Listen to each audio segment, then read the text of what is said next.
my sermon title today, Lost and Found in Translation, comes from actually an adaptation of a beautiful little movie that I saw a few years ago. And the title of that movie was Lost in Translation. In the movie, Bill Murray plays an American actor who's working and wandering around in Tokyo, unable to speak any Japanese, and in the middle of a midlife crisis. And the trailer for the movie really encapsulated Bill's existential journey, and maybe ours as well. It went something like this. Sometimes you have to go halfway around the world to find out who you really are. I was thinking of a quote by John Donne, and most of you know it. No man is an island. You heard that one? Let me place that in the larger context, which is a meditation that he wrote, Meditation 17, and this is John Donne. All mankind is of one author and is one volume.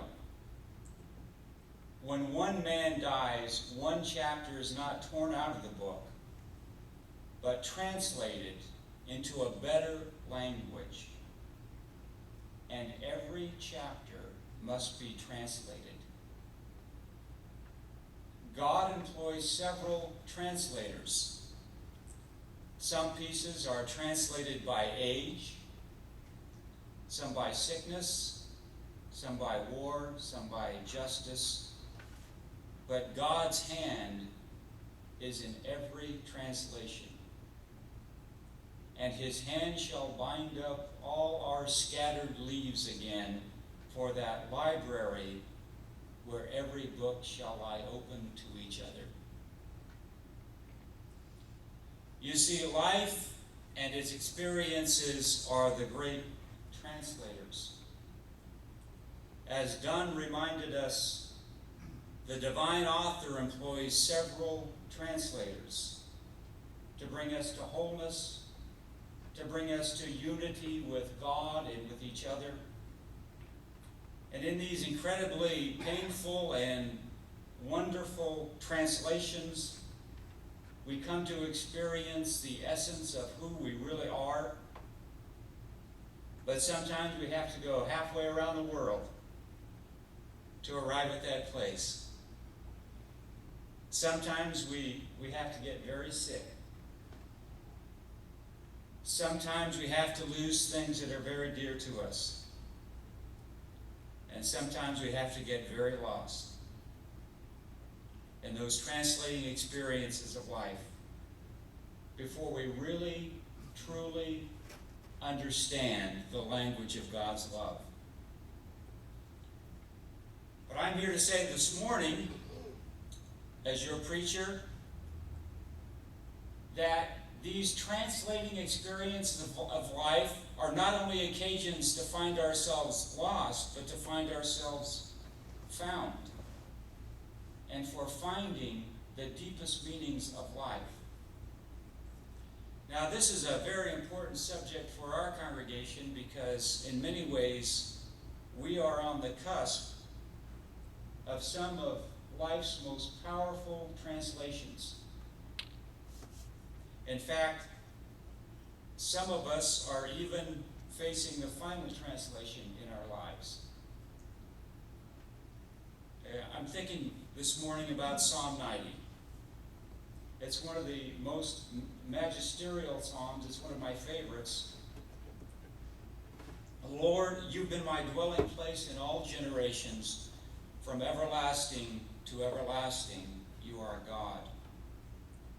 1,000 years in thy sight is but as yesterday, and when it passes as a watch in the night, you sweep away men like a dream, like grass which is renewed in the morning.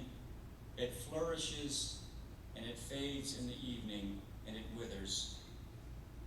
The years of our age are 60 or 70, and then we are soon gone and we fly away.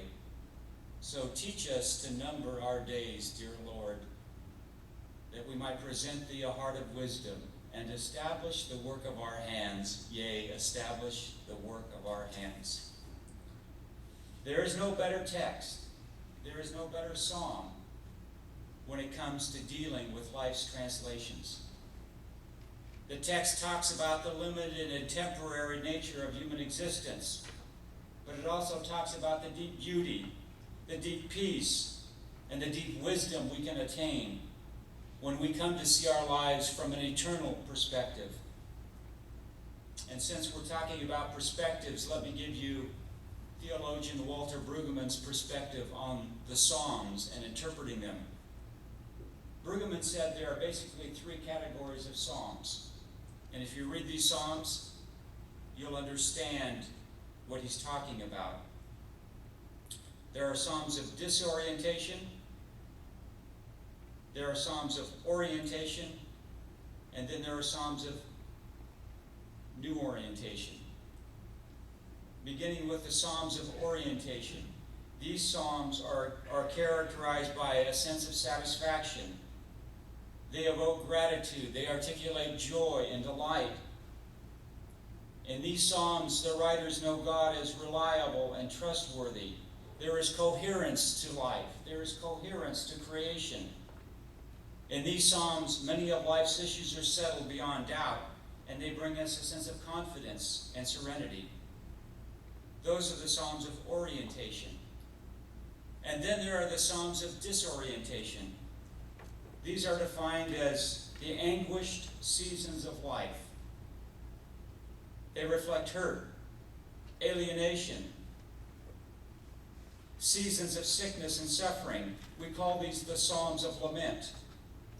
And the psalmist included these because he knew that they were an integral part of the human experience. He knew that in these dark times, these broken times of life, these times of displacement, we could find who God really was, that new life could break in upon us. So we had the Psalms of orientation, disorientation, and finally the Psalms of new orientation. They describe those turns of surprise in human life when we're overwhelmed with the new gift of God, when joy breaks through despair. These are the transformational experiences which can't be explained or programmed or predicted. They result in delight, amazement, gratitude, wonder, and new life. Now we think about those categories of Psalms in Psalm 90. We see in Psalm 90 some of each: orientation, disorientation, and new orientation.